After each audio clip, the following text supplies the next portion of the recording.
PM Modi का blog जो इस वक्त चर्चा का विषय बना हुआ है। कांग्रेस पर प्रहार पीएम मोदी ने इस ब्लॉग से किया है। अब तक पीएम मोदी और प्रियंका गांधी वाड्रा के बीच जुबानी जंग चल रही थी, लेकिन अब दोनों खुलकर आमने सामने हैं। पीएम मोदी ने एक ब्लॉग में कांग्रेस और विपक्षी दलों के वंशवाद पर वार किया है। पीएम मोदी ने कांग्रेस की पिछली सरकारों पर वंशवादी राजनीति करने का आरोप लगाया और कहा कि उन्होंने देश की संस्थाओं को कमजोर किया है। प्रियंका ने भी पलटवार करते हुए कहा कि बीते 5 सालों में बीजेपी ने तमाम संस्थानों को बर्बाद करने का काम किया। प्रियंका ने जवाब में कहा कि वो हमें जितना प्रताड़ित करेंगे, हम उतने ही जोर से और मजबूती से लड़ेंगे। प्रियंका गांधी वाड्रा ने और क्या जवाब दिया, ये आपको आगे हम दिखाएंगे, लेकिन पहले आपको ये दिखाते हैं कि पीएम मोदी ने ब्लॉग में आखिर लिखा क्या है और किस तरह से कांग्रेस पर उन्होंने प्रहार किया है। तो पीएम मोदी ने अपने ब्लॉग में कांग्रेस पर क्या प्रहार किया। इससे पहले एक और बड़ी खबर यह है कि कांग्रेस नेता तारिक अनवर ने पीएम मोदी पर विवादित टिप्पणी की है, एक बड़ा बयान दिया। तारिक अनवर ने कहा कि पीएम मोदी का कोई वंश ही नहीं है। आप स्तर देखिए, चुनाव से पहले कैसे नेताओं की जुबानी भाषा का स्तर गिरता जा रहा है। पीएम मोदी ने ब्लॉग पर राजनीति में वंशवाद पर हमला बोला था, उसी पर जवाब देते हुए तारिक अनवर ने पीएम के वंश पर ही सवाल उठा दिया। तारिक अनवर ने कहा, बिना वंश के वंशवाद की बात कैसे कर सकते हैं प्रधानमंत्री। केंद्रीय मंत्री अरुण जेटली ने कहा कि वंशवाद की सजा सबसे ज्यादा देश ने ही तो भुगती है। नरेंद्र मोदी जी शायद इसलिए बोल रहे हैं कि उनका कोई वंश रहा नहीं। जिसका कोई वंश ही ना हो वो कैसे ये बात कह सकता है। ये तो सारी दुनिया में हो रहा है। कोई ऐसा मुल्क नहीं है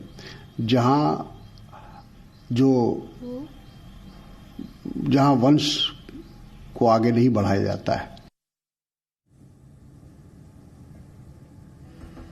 तो पीएम मोदी के ब्लॉग पर प्रियंका वाड्रा ने भी जवाब दे दिया। The BJP has systematically attacked every institution in this country for the last 5 years, including the institution of which all of you are a part. You are aware of it better than I am aware of it. So I think the Prime Minister should stop thinking that people are fools and understand that they see through all this. Ravi Tripathi, Ravindra Kumar दोनों मेरे सहयोगी हमारे साथ जुड़ गए हैं। रवि त्रिपाठी, किस तरह से प्रियंका गांधी हालांकि आज प्रधानमंत्री के गढ़ से हुंकार भी भरेंगी, लेकिन ब्लॉग पर लिखने के बाद, निशाना साधने के बाद दोनों आमने सामने आ गए हैं। बिल्कुल, देखिए अभी कोई भी आपको आरोप लगेगा तो उसका जवाब दोनों ही तरफ से दिया जाएगा। अगर बीजेपी की तरफ से आरोप लगेगा तो उसका कांग्रेस की तरफ से माकूल जवाब दिया जाएगा। और आप एक नई बात गौर कर रहे होंगे पिछले एक हफ्ते से और कुछ दिनों से कि प्रधानमंत्री मोदी का जवाब राहुल गांधी की तरफ से नहीं मिल रहा है, प्रियंका गांधी वाड्रा की तरफ से मिल रहा है। प्रियंका गांधी वाड्रा ने मोर्चा संभाल लिया और एक तरह से कहा जाए तो फ्रंट फुट पे खेल रही है।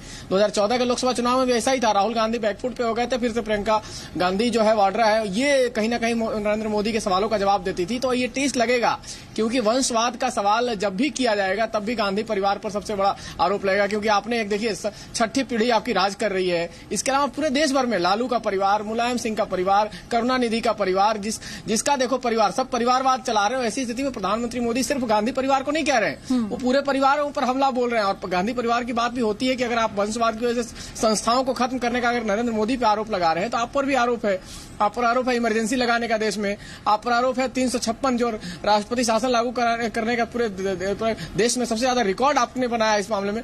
तो कहीं ना कहीं नरेंद्र मोदी अगर अटैक करते हैं तो अब प्रियंका गांधी ने मोर्चा संभाल रखा और उनके हर आरोप और उनके हर भी बातों का जवाब प्रियंका गांधी वाड्रा ही देंगी। राहुल गांधी अब बैकफुट पर दिखाई देंगे और जाहिर तौर पे जब उनके कंस्टिट्यूएंसी में जा रही है, चूंकि पूर्वी उत्तर प्रदेश उनका क्षेत्र है जिसमें उनको काम करना है, तो बनारस हो, गोरखपुर हो, जहां योगी साहब का इलाका हो, तो उनको इस वजह से जानबूझ के पूर्वी उत्तर प्रदेश रखा गया कि जब भी प्रधानमंत्री मोदी गांधी परिवार को और राहुल गांधी को और प्रियंका गांधी पर तो डायरेक्ट उन्होंने कभी अटैक नहीं किया, अगर कुछ करते हैं तो सीधा उन्हीं की धरती से उनको अटैक किया जाए और ये बताया जाए कि उनके इलाके में जमीन पे काम नहीं हुआ है, संस्थाओं को खत्म करने का आपने काम किया। आप देखिए लगातार 3 दिन से प्रियंका वाड्रा जो घूम रही है, अगर 3 दिन का दौरा देखें तो तीनों दिन वही बताने की कोशिश करें कि जमीन पे काम नहीं दिख रहा है, ये हवा में काम दिखा रहे हैं। और रवि, दूसरी बात ये भी है ना कि भले ही वो दौरा कर रही हो, सीधे तौर पर प्रधानमंत्री ने अपने ब्लॉग में प्रियंका का नाम ना लिया हो, लेकिन सब सारी बातें कनेक्ट की जा सकती हैं, क्योंकि राहुल के बाद अगर प्रियंका भी अब राजनीति में सक्रिय हो गई हैं तो प्रधानमंत्री का निशाना किस ओर है वो भी समझा जा सकता है।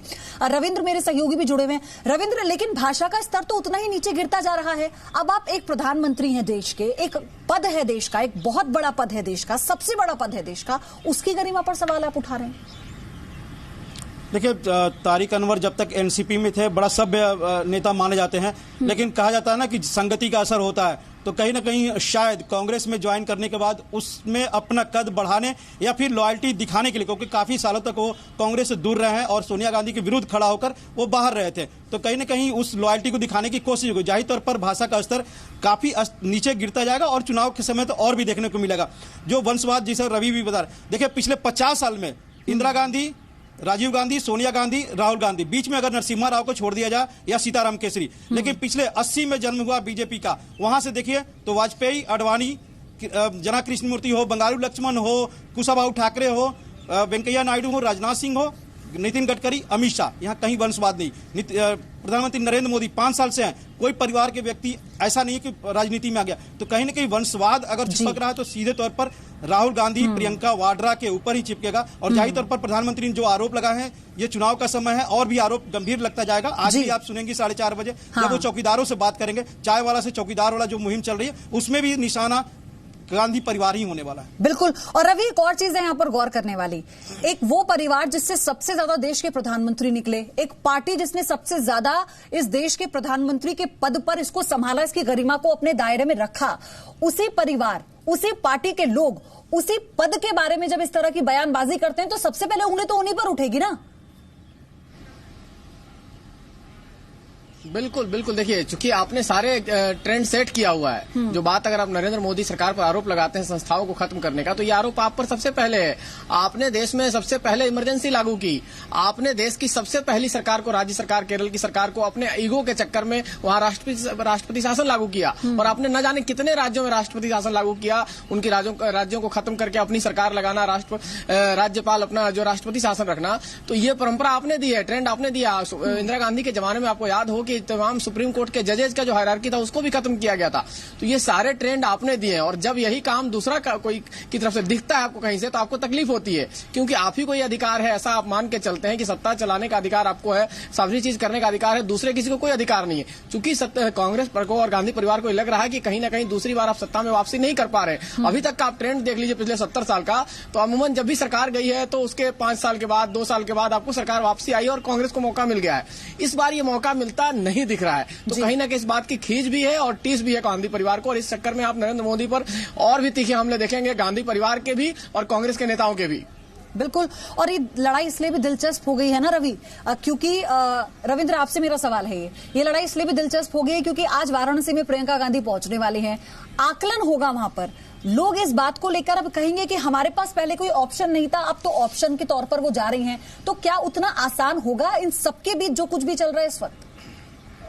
देखिए, कोई भी हो, किसी के क्षेत्र में जाओ, किसी लोकसभा में या विधानसभा क्षेत्र में जाकर चुनाव प्रचार कर सकता है, क्योंकि बनारस से प्रधानमंत्री नरेंद्र मोदी चुनाव जीते हुए हैं और इस बार भी संभावना है कि वहीं से चुनाव लड़ेंगे, तो जाहिर तौर पर एक अट्रैक्शन होता है लोगों में कि प्रियंका वाड्रा आकर यहाँ पर पीएम मोदी के खिलाफ क्या बोल रही है, वो हो सकता है। काशी विश्वनाथ मंदिर जाएंगे, दर्शन करेंगे, लोग भी उनका दर्शन करेंगे, तो कहीं ना कहीं ये केवल दर्शन होने की बात है, इसका जमीन पर कितना 130 किलोमीटर में क्या क्या निकलेगा ये तो आपको 23 मई को पता चलेगा। लेकिन रवि भी कई बार प्रियंका वाड्रा के बारे में कवर भी किए हैं और देखे भी हैं, तो जाहिर तौर पर प्रियंका पहली बार चुनाव यात्रा नहीं कर रही है, वोट यात्रा भलो पहली बार हो, लेकिन वोट यात्रा पहली बार नहीं कर रही है, इसलिए बहुत ज्यादा जमीन पर नहीं दिखाई देगा, मीडिया में अट्रैक्शन रहेगा। रविंद्र, बात ये भी हो गई ना रवि और रविंद्र, क्योंकि जो प्रियंका है वो औपचारिक रूप से सक्रिय राजनीति में आ गई है, पहले उनकी डिमांड हो रही थी, अब वो आ गई है, तो जिम्मेदारी कितनी बढ़ गई है उनकी, ये भी यहाँ पर देखने वाली बात होगी। और जिम्मेदारी को निभाने के साथ साथ उनकी जिम्मेदारी को जनता कितना सराहती है, ये अपने आप में बहुत महत्वपूर्ण होने वाला है। शुक्रिया आप दोनों का तमाम अपडेट्स के लिए। आगे भी लेंगे अपडेट, एक छोटा सा ब्रेक ले रहे हैं।